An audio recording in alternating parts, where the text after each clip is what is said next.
Hoy tengo el privilegio de poder continuar con nuestra serie que tenemos de Génesis, ciertamente un pasaje desafiante por algunos detalles que vamos a ver al final, de hecho, bueno, todo el pasaje, ¿no? Pero en particular al final de la sección de este pasaje creo que hay algo en lo que tenemos que meditar bastante y bueno, vamos a tomar creo que un buen tiempo de la predicación de hoy en los últimos versículos de este pasaje. Y pues bueno, vamos a empezar leyendo la palabra de Dios. Hoy nos toca predicar y estudiar los versos 18 al 27. Son varios versículos, pero si se dan cuenta, en realidad es una porción relativamente pequeña. Dice de la siguiente manera: y los hijos de Noé que salieron del arca fueron Sem, Cam y Jafet. Y Cam es el padre de Canaán. Estos son los tres hijos de Noé. Y de ellos fue llena toda la tierra. Después comenzó Noé a labrar la tierra y plantó una viña y bebió del vino y se embriagó y estaba descubierto en medio de su tienda. Y Cam, padre de Canaán, vio la desnudez de su padre y lo dijo a sus dos hermanos que estaban afuera. Entonces Sem y Jafet tomaron la ropa y la pusieron sobre sus propios hombros y andando hacia atrás cubrieron la desnudez de su padre, teniendo vueltos sus rostros, y así no vieron la desnudez de su padre. Y despertó Noé de su embriaguez, y supo lo que le había hecho su hijo más joven. Y dijo: maldito sea Canaán, siervo de siervos será a sus hermanos. Dijo más: bendito por Jehová mi Dios sea Sem, y sea Canaán su siervo. Engrandezca Dios a Jafet, y habita en las tiendas de Sem, y sea Canaán su siervo. Y vivió Noé después del diluvio 350 años, y fueron todos los días de Noé 950 años, y murió. Bueno, este es el pasaje que nos atañe en esta mañana. Y bueno, hoy vamos a ver una continuación de lo que nuestro estimado hermano Roy desarrollaba el domingo pasado. Nuestro hermano Roy nos mostraba cómo a pesar del pecado hay un pacto de gracia de parte de Dios, cómo a pesar de la maldad y la corrupción nuestra como humanidad, Dios sigue dando oportunidad y mostrando su gracia y su bondad aún por medio de sus pactos.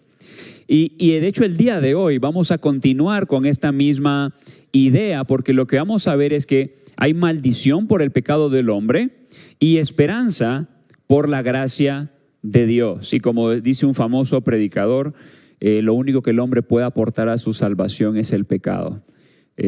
Somos malvados, somos pecadores, y vamos a darnos cuenta de que a pesar de que Dios ha hecho un nuevo inicio para la humanidad, pues la humanidad vuelve a fallar. Y de hecho lo tenemos con esta historia. Así que veamos cuál es la situación después del diluvio. El pasaje va a empezar hablando de cuál es la situación que tenemos aquí después del diluvio. En el verso 18 dice: y los hijos de Noé que salieron del arca fueron Sem, Cam y Jafet.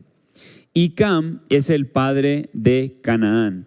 Ahora, es interesante que el versículo empieza haciendo un énfasis en Canaán, y esto tiene que ver con el hecho de que recordemos que Génesis es parte de una obra más grande, que es el Pentateuco, así que hay muchas cosas que solamente tienen sentido entendiendo que se trata de una obra más grande, el Pentateuco, y los lectores del Pentateuco están anticipando cosas acerca de Canaán. Recordemos de que el pueblo de Israel está a punto de entrar a Canaán, y aquí se enfatiza que Cam es el padre de Canaán. Vamos a ver en la historia de que Cam va a cometer una maldad.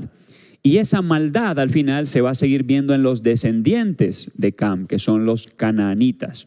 De alguna manera los lectores de la obra están viendo el contexto, el trasfondo de dónde viene esta nación que ellos van a conquistar y cómo incluso su maldad va hasta hacia atrás en sus padres, que en realidad va hacia atrás de toda la humanidad, ¿no? Pero hay un énfasis en este sentido. Dice: estos tres son los hijos de Noé, y de ellos fue llena toda la tierra. De hecho, este mapa que tenemos aquí, de alguna manera, ilustra un poquito cómo se supone que después la tierra fue llena de los descendientes, ¿ok? No es que se bajaron del arca y de repente toda esa extensión quedó llena, no, o sea, posteriormente son las regiones que ellos llegaron a utilizar para habitar ellos. Ahora, ¿qué es lo que nosotros podemos notar o deberíamos pensar en estos primeros versículos, independientemente de la información contextual? Imagínate, el capítulo 6 de Génesis nos dice que la maldad del hombre había aumentado en gran manera. No describe el texto en realidad todos los pecados que la humanidad cometía, pero oye, para que Dios decidiera destruir todo, muchas cosas debían haber estado ocurriendo. Resulta que Dios toma a un hombre, Noé, Dios va a hacer gracia, va a mostrar su gracia con este hombre, utilizándolo para rescatar una porción de la humanidad, va a ser puesta en el arca, van a entrar en el arca y Dios los va a preservar en medio de toda una serie de acontecimientos que tienen que ver con el juicio de Dios.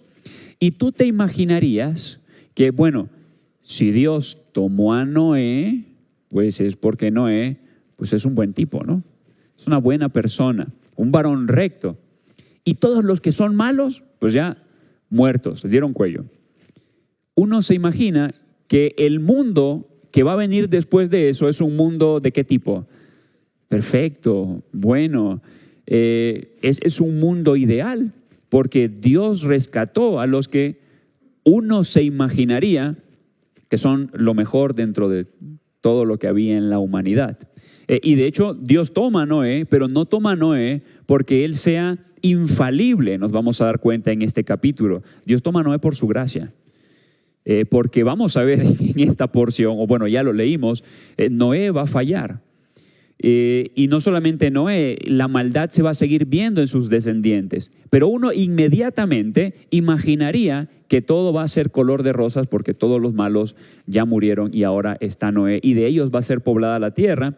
Y es interesante de que algo que nosotros podemos ver a lo largo de las Escrituras es que Dios es un Dios personal. Cuando uno lee, a mí me encanta el Antiguo Testamento, cuando uno lee los libros de Reyes, uno se va a dar cuenta que hay veces que buenos padres tienen malos hijos. Y luego malos padres tienen buenos hijos y al revés, y viceversa, porque siempre que digo eso como que me trabo, así que viceversa. Y el detalle está en ¿por qué ocurre eso? Ocurre porque Dios es un Dios personal, de que uno de los padres sea, vamos a decirlo así, relativamente bueno, porque no hay justo ni aun uno, humanamente hablando, aunque de repente vemos algunos reyes en la historia de Israel que sean buenos, no significa que sus hijos van a ser buenos o van a hacer todo bien o van a hacer todo perfecto, porque el hecho de que uno de ellos haya conocido a Dios de manera personal no significa que el resto de la descendencia lo iba a conocer de manera personal. Y este es un detalle. Nosotros vamos a ver una humanidad que si bien va a descender de este hombre que Dios tomó, de familia, porque también Sem, Cam y Jafet conocieron a Dios, vieron todo lo que Dios podía hacer, vieron todo aquello de lo que Dios era capaz. Pero aún así la humanidad se va a volver a corromper, porque Dios es un Dios personal y todos aquellos que no le conozcan simplemente se van a apartar de sus caminos. Pero vamos a ver ahora, tenemos esta idea de una humanidad que uno cree que va a ser lo máximo, pero bueno, vamos a darnos cuenta que Noé se emborracha y su hijo Cam ve su desnudez. Ahora, Noé se emborracha. Lo primero que vamos a ver es la imprudencia de Noé. Dice, después comenzó Noé a labrar la tierra y plantó una viña y bebió del vino y se embriagó. Entonces, una vez más, tenemos un hombre. ¿Y qué tiene que hacer este hombre? Pues lo mismo que tenía que hacer el primer hombre, trabajar la tierra. ¿Okay? Porque la humanidad está puesta para administrar las cosas de Dios. ¿Okay? Algo muy importante es que con toda esta cuestión de conservación del medio ambiente y todo eso, mis amados hermanos, uno cuida el planeta no porque uno crea que uno pueda salvar el planeta. La Escritura dice que las cosas van de mal a peor y las cosas van a terminar mal, ¿no? Uno administra bien lo que uno le ha dado porque esa es una forma de reflejar el carácter de Dios. ¿Okay? Entonces, si hacemos las cosas, las hacemos por las motivaciones correctas. Pero bueno, aquí tenemos un hombre que va a trabajar la tierra igual que el primer hombre. y dice que este hombre va a plantar una viña. ¿Y hay algún problema en plantar una viña? No hay ningún problema en plantar una viña, ¿ok? Es el fruto de la tierra. Y qué interesante, ¿no? Este igual también va a fallar con un fruto, ¿no? Como que están esos paralelos ahí. Dice, bebió del vino. ¿Y es malo beber vino?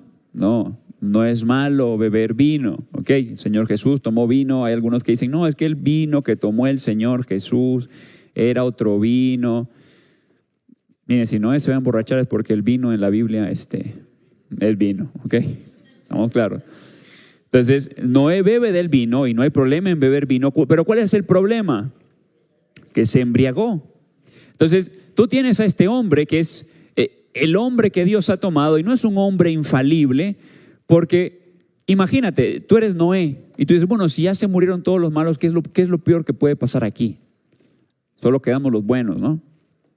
Pero resulta que a veces uno no considera, y esto es importante, pensando en cómo debemos ser siempre autoanalíticos. Uno, por lo general, tiende a pensar que los demás son el problema y que no es uno el problema. Pero aquí tienes a este hombre y te das cuenta que él es parte del problema, porque se ha acabado el resto de la humanidad, pero él se empieza a dar licencias que no se debería dar. Y planta una viña, trabaja la tierra, que eso es algo dado de Dios, es bendición de Dios, es cosa que le ha dado al hombre, va a tomar de los recursos que Dios le ha dado y va a hacer un mal uso de los recursos que Dios le ha dado, porque va a tomar del fruto, muchísimas gracias, y se va a emborrachar. Y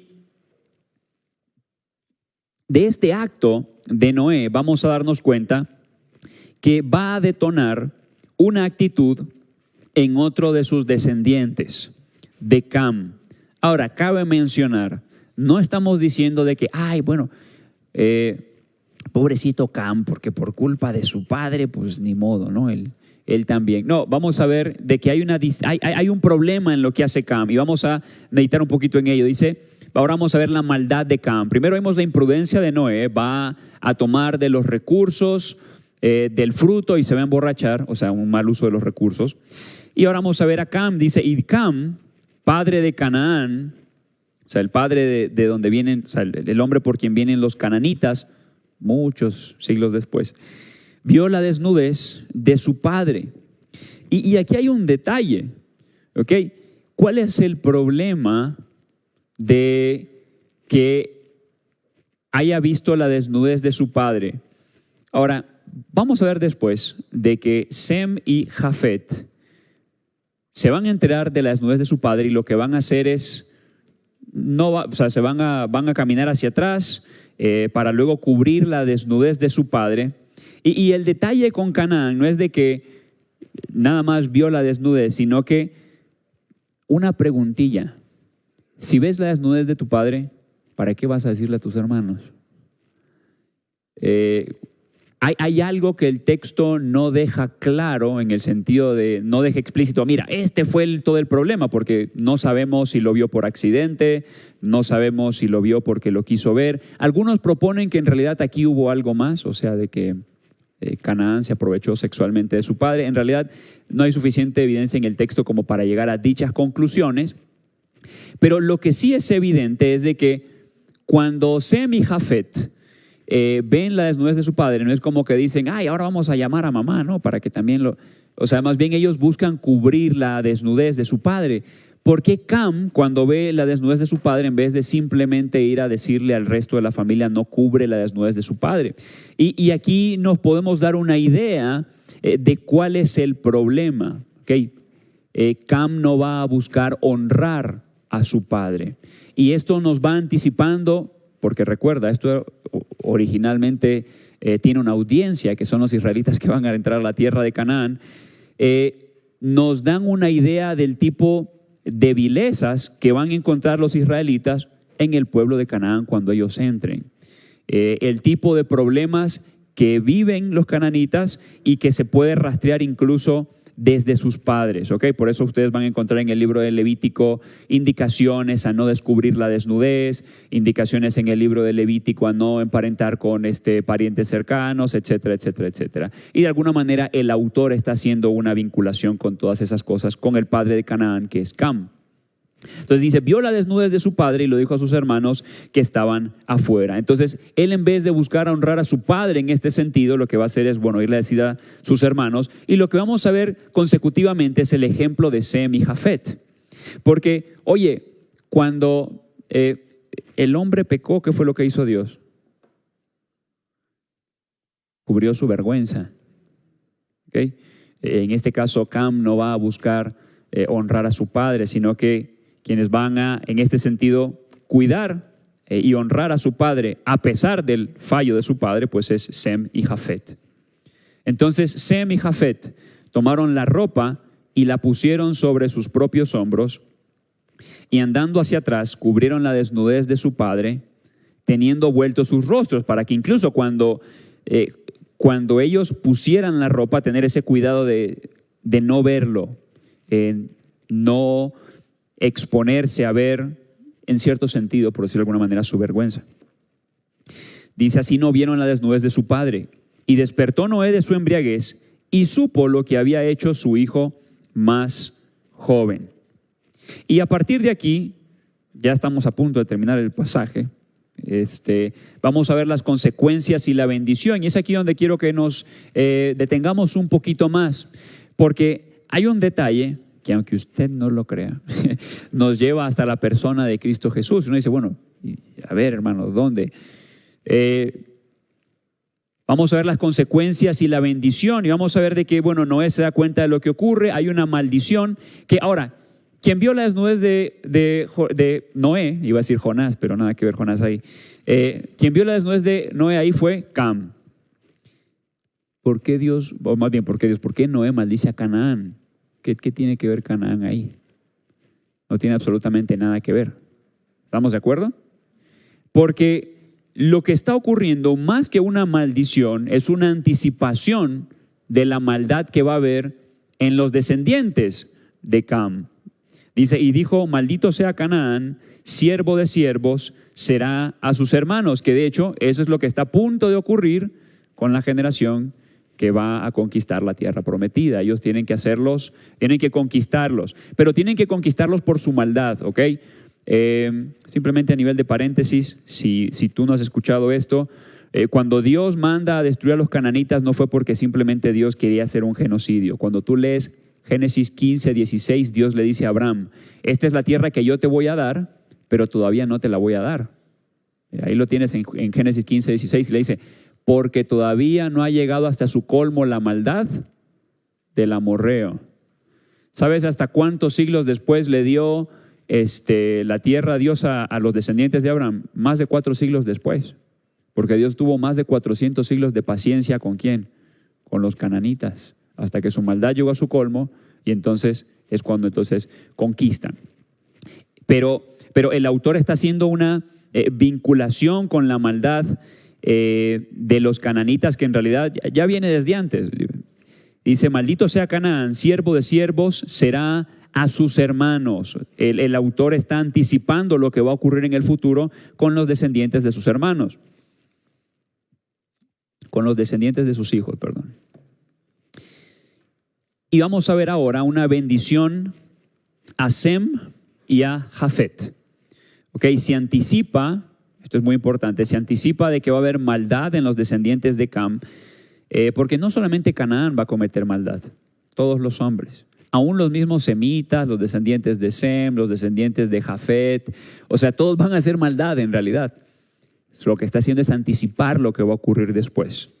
Y vemos ahora bendiciones que son anticipación de las bendiciones que van a tener después. Y dice, dijo más, bendito por Jehová mi Dios sea Sem. Okay. En Sem va a continuar la bendición. ¿En qué sentido? ¿Que acaso Dios no quiere bendecir a Jafet también? ¿O que acaso Dios no quiere bendecir a Cam? La razón por la cual Sem va a ser bendito, que va a ser lo que vamos a tratar de ver a continuación, es la siguiente. Y por eso hay que ver una unidad en toda la Escritura, mis amados hermanos. Cuando nosotros empezamos la serie Apocalipsis, ustedes escucharon a nuestro hermano que expuso Génesis 3:15. Y ahí había una promesa, una simiente de la mujer que va a vencer a la simiente de la serpiente. Que esa simiente es Cristo, que va a vencer ¿a quién? A Satanás. Que nosotros somos alcanzados de esa bendición, ¿no? Y la razón por la cual Sem va a ser bendito no es porque Dios no quiera bendecir a todas las naciones. En Cristo Dios está alcanzando a todas las naciones. Y de hecho, cuando Dios habla con Abraham, le dice: en ti serán benditas todas las familias de la tierra, todas las naciones. La razón por la cual aquí se menciona esta bendito por Jehová mi Dios sea Sem, es porque de Sem viene la simiente de la mujer que va a vencer a la simiente de la serpiente. Y va a haber una promesa aquí más adelante, pero bueno, dice: y sea Canaán su siervo. Que esto de que sea Canaán su siervo tiene que ver con lo que ustedes van a encontrar en el libro de Josué. Y luego verso 27, y uno dice: bueno, ya acabamos el pasaje. Dice: engrandezca Dios a Jafet. Ahí está la bendición. Bueno, hay bendición para Jafet. Y habite en las tiendas de Sem, y una vez más, sea Canaán su siervo. Y aquí tenemos un desafío interpretativo que yo les voy a suplicar que me sigan en esto, porque es importante para entender lo que va a ocurrir después en el resto de la Escritura. ¿Okay? Lo que aquí dice este verso anticipa todo lo que va a ocurrir en el resto de la Escritura. Porque aquí hay un detalle. Lo que nosotros tenemos resaltado, habite en las tiendas de Sem, hay una pregunta. Y la pregunta es la siguiente: ¿quién es el que habita en las tiendas de Sem? Porque uno dice: bueno, si Jafet fue el último en ser mencionado, bueno, habite Jafet en las tiendas de Sem. Pero el detalle está en que, y ahí luego yo tengo que responder: ¿y cuándo en la historia habitaron los descendientes de Jafet con los descendientes de Sem?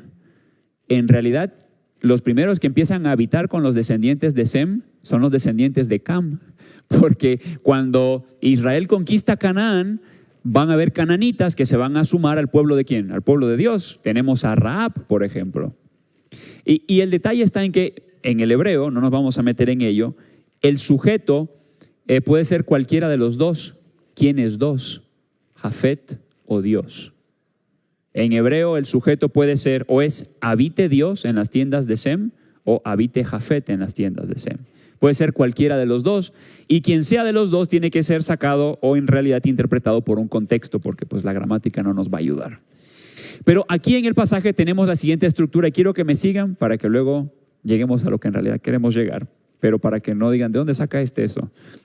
Por lo general se dice: bueno, primero hay una maldición a Canaán, luego hay una bendición a Sem, y luego hay una bendición a Jafet. Lo que en realidad está ocurriendo es de que hay una estructura ahí. Y en cada una de las declaraciones se va agregando a uno de los hijos de Noé para que entendamos cómo se debe interpretar más bien este versículo. Primero hay una maldición a Canaán. Luego, en la siguiente porción lo que tenemos es bendición a Sem y reiteración de la maldición a Canaán. Y luego tenemos bendición a Jafet, bendición a Sem y reiteración de la maldición a Canaán. Sí se ve cómo lo que va haciendo es que simplemente se va agregando uno, simplemente para que se vea. Primero se empieza con Canaán, luego lo que se hace es un agregado del que sigue, manteniendo el anterior, y luego, una vez más, agregado del que sigue manteniendo al anterior. Y esa es la estructura del pasaje.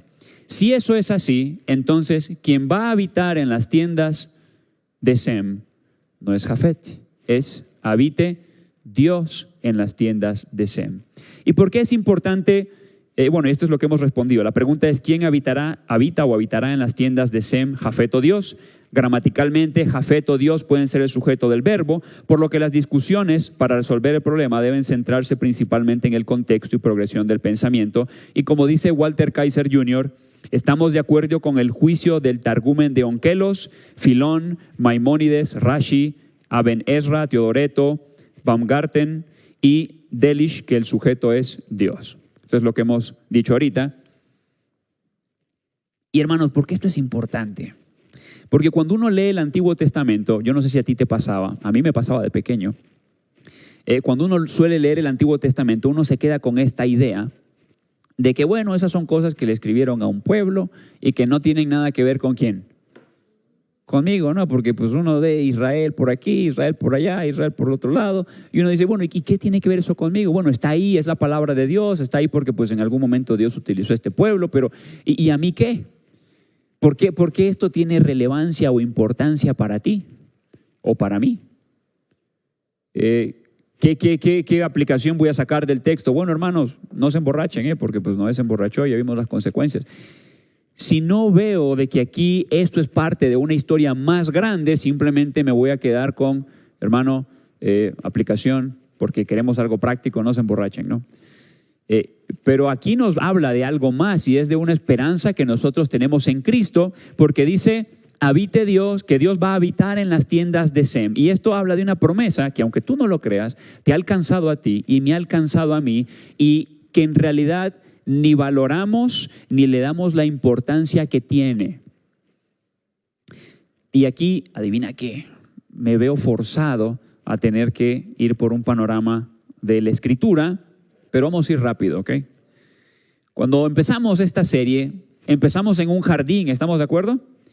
Y en ese jardín, en el sexto día, Dios crea al hombre, ¿ok? Dios pone al hombre en ese jardín para trabajar en ese jardín, trabajar la obra de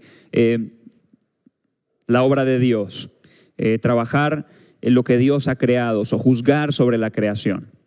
Y eso es en el día 6, Dios lo pone al hombre en el día 6, pero en el día 7 dice que Dios reposó. No nos vamos a meter mucho en ello, pero esta idea de reposar, si tú ves los salmos, tiene que ver con el hecho de que Dios entra a su tabernáculo, o sea, Dios entra a habitar en su creación. Entonces, en el día de reposo lo que ocurre es de que Dios, ahora que ha puesto en orden todas las cosas, Él entra a habitar junto con su creación. Y de hecho, antes de que el hombre peque, ¿qué es lo que dice el texto? De que Dios se paseaba ¿por dónde? Por el jardín. O sea, Dios está teniendo comunión ¿con quién? Con el hombre, con la creación. Y el hombre peca en Génesis 3. ¿Y qué ocurre? Salud. El hombre tiene que salir ¿de dónde? De ese lugar en donde puede tener comunión con Dios. Tiene que salir del jardín. Ya el hombre no puede habitar con Dios. Porque si un hombre pecador está en la presencia, en la manifestación de un Dios santo y justo, ¿qué es lo único que puede ocurrir? Que ese hombre muera. Y ten esto en mente, porque dijimos que la promesa es que Dios va a habitar en las tiendas de Sem. La historia continúa, no hemos llegado ahí, pero llegaremos. Y Dios va a llamar a un hombre, ese es Abraham. Y la idea es de que en Abraham serán benditas todas las familias de la tierra, ¿ok? La humanidad se ha perdido, de quien Dios va a rescatar es a la humanidad, ¿ok? No es solamente Israel. Tú ves a Israel en el Antiguo Testamento porque el propósito de Israel es que sea de bendición a todas las naciones. Israel va a fallar en eso. Por eso Cristo va a decir en Mateo 21, el reino es quitado de vosotros y dado a un pueblo que haga los frutos dignos de él, que somos nosotros. Que la pregunta es, ¿hacemos frutos dignos del reino de Dios? Pero bueno, continuamos. De ese hombre viene todo un pueblo, toda una nación. Y cuando tú ves el Pentateuco, tú te vas a dar cuenta de que una de las cosas que Dios va a hacer es de que Dios va a establecer los medios para Él habitar junto con ¿quién? Junto con su pueblo. La razón por la cual tú ves sacrificios en Levítico y llamados a andar en santidad es porque ese es el medio que Dios ha establecido para que entonces la presencia de Dios pueda habitar en medio de ¿quién? En medio del pueblo. Cuando tú lees Levítico, cuando el pueblo o algunos personajes eran inmundos o cometían pecados, eran desterrados o sacados del pueblo porque entonces no podían estar en el lugar en donde estaba la presencia de Dios. ¿Cuál era el punto? Todo eso que está ahí es para que una vez más Dios tuviera comunión con su pueblo, con los que son suyos. De hecho, tú lees el libro de Números y te vas a dar cuenta que el pueblo cuando iba en el desierto tenía que marchar así. Estaba el tabernáculo, que de alguna manera era el lugar en donde se manifestaba la presencia de Dios, y alrededor del tabernáculo, en ese orden que tenemos ahí, marchaba el pueblo. Dios estaba en medio de ¿quién? De su pueblo. Pero luego Dios les permite conquistar la tierra. Y esa es la tierra que ellos van a poder conquistar. Y El arca, en Josué capítulo 18, verso 1, se pone en Silo. ¿Sabes dónde está Silo? Ahí, para que la presencia de Dios estuviera en medio de ¿quién? Su pueblo. O sea, desde el principio de la creación, ¿cuál es el propósito de Dios? ¿O qué es lo que quiere Dios? Que sus criaturas puedan disfrutar de una comunión íntima con Él. ¿Sí se ve? Bueno, posteriormente esto se mueve, el tabernáculo se mueve a Judá y bueno, ahí se construye el templo. Y resulta que el pueblo de Israel tiene una bendición, porque uno dice, bueno, todo esto habla de Israel y a mí qué no, porque esto es para Semi. Israel viene de los semitas.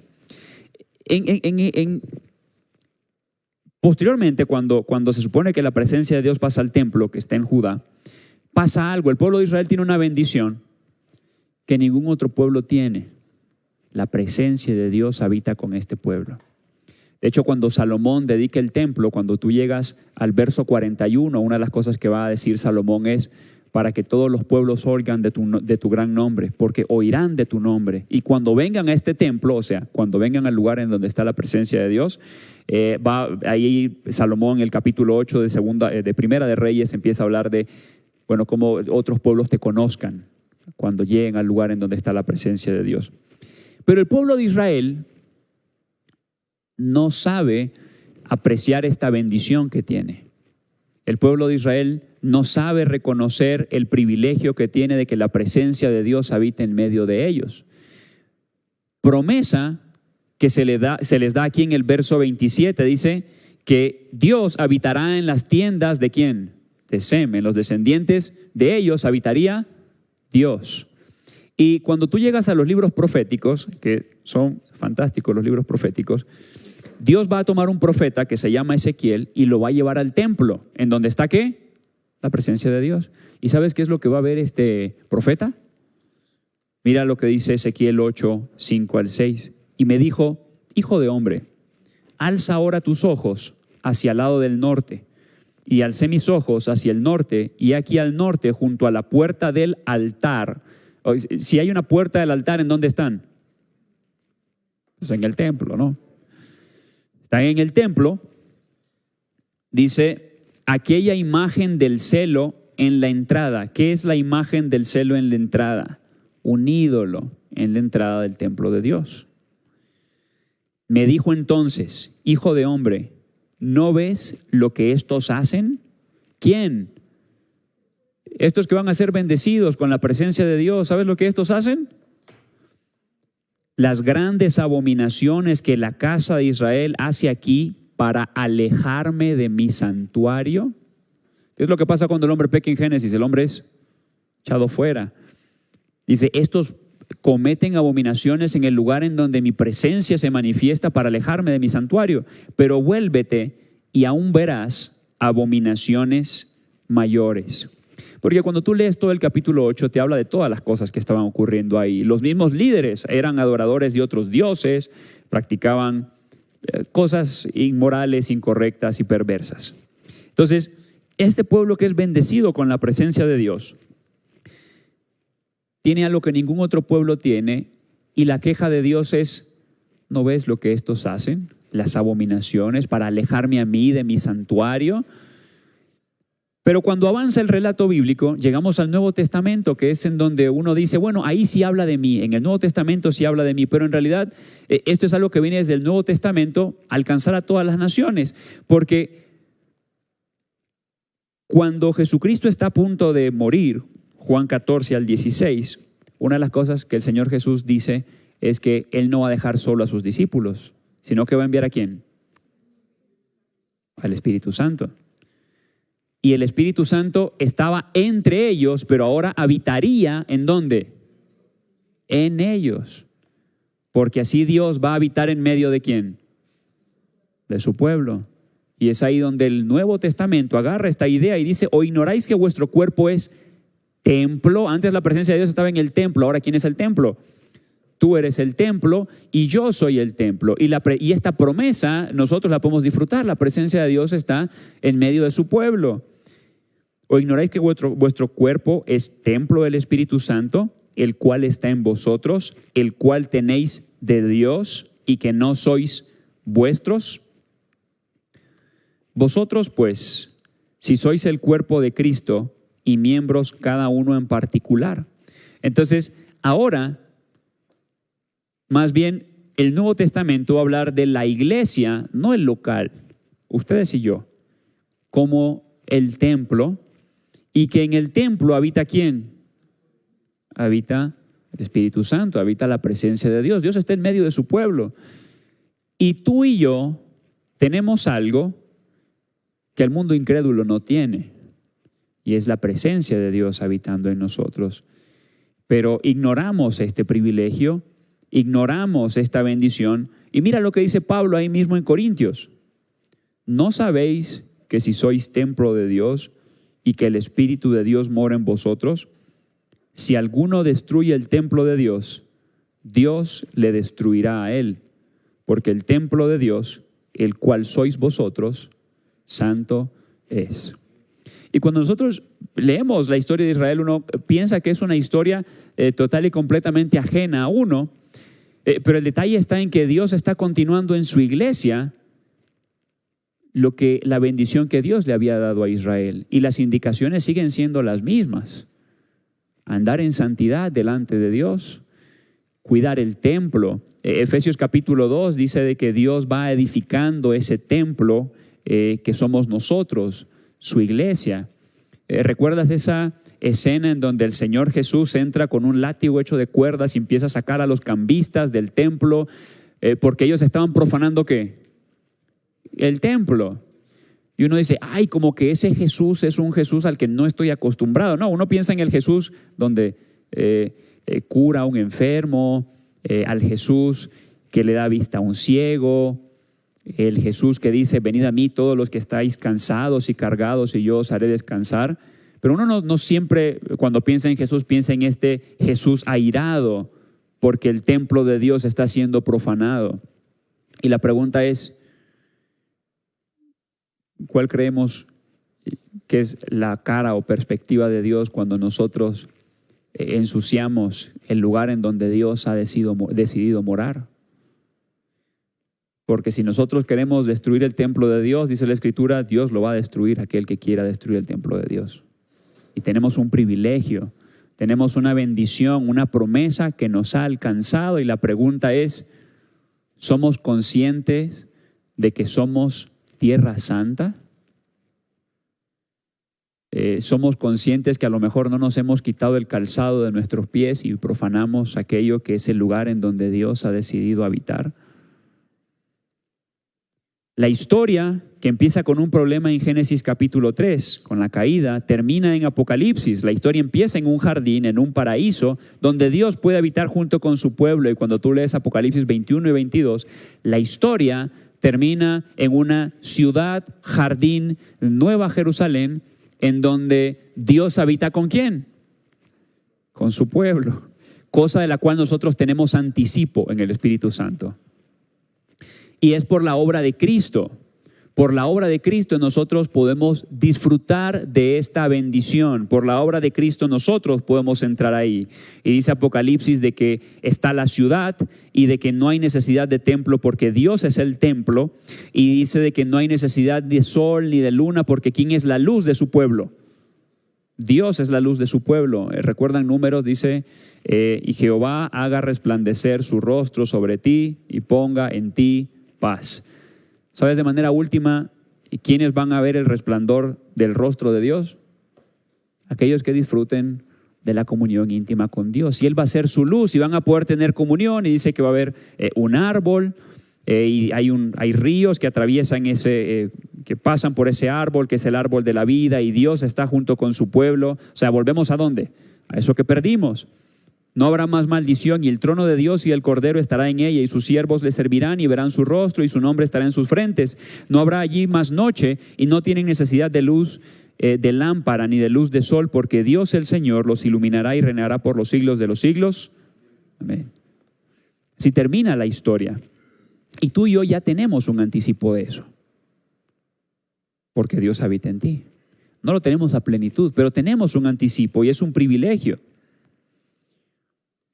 El texto termina simplemente diciendo la edad de Noé y de cómo van a continuar con sus descendientes. Y dice, y vivió Noé después del diluvio 350 años, y fueron todos los días de Noé 950 años, y murió.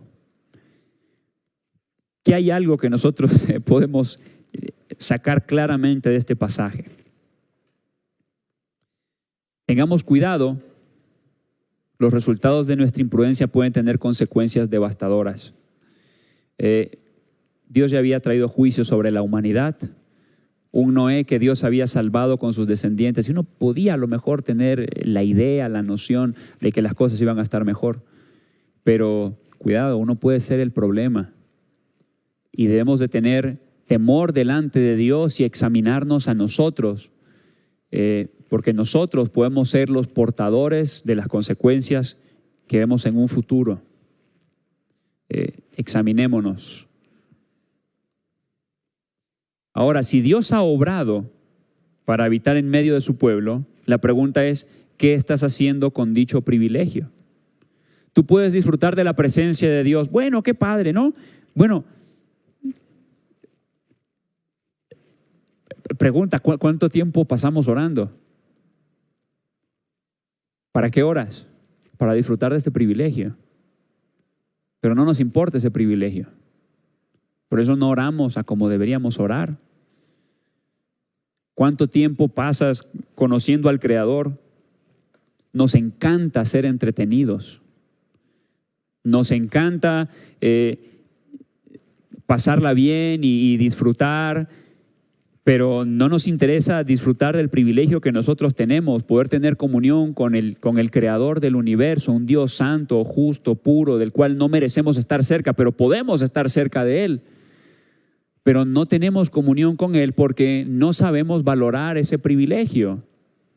En una ocasión, el Señor Jesús estaba con Pedro en una casa de un hombre que no lo había recibido correctamente, y una mujer va a llegar, una mujer pecadora, lo va a besar sus pies y toda una serie de escenas.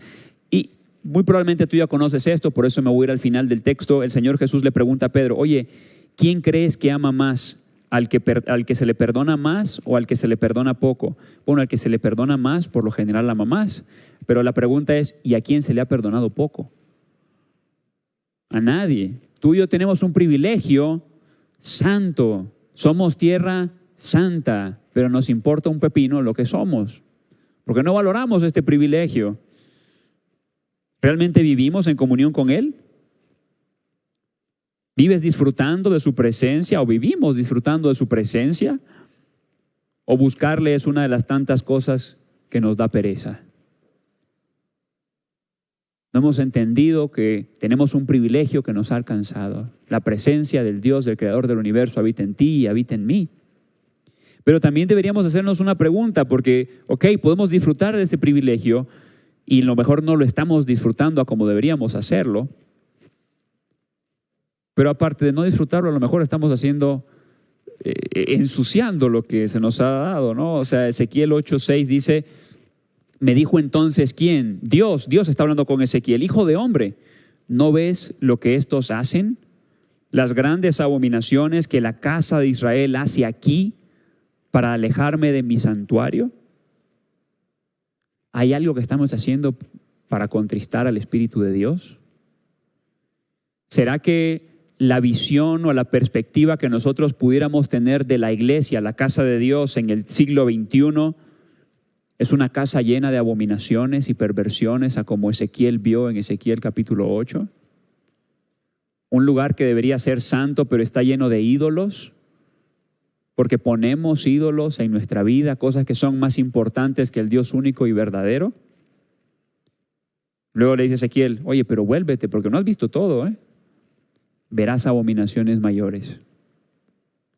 Si somos templo de Dios, temamos a Dios y arrepintámonos, y en nuestro proceder hasta el día de hoy hemos ensuciado el lugar en donde Dios ha decidido habitar, porque como dice Primera de Corintios, el que quiera destruir la casa de Dios, Dios lo destruirá a él. Acompáñenme a orar, mis amados hermanos.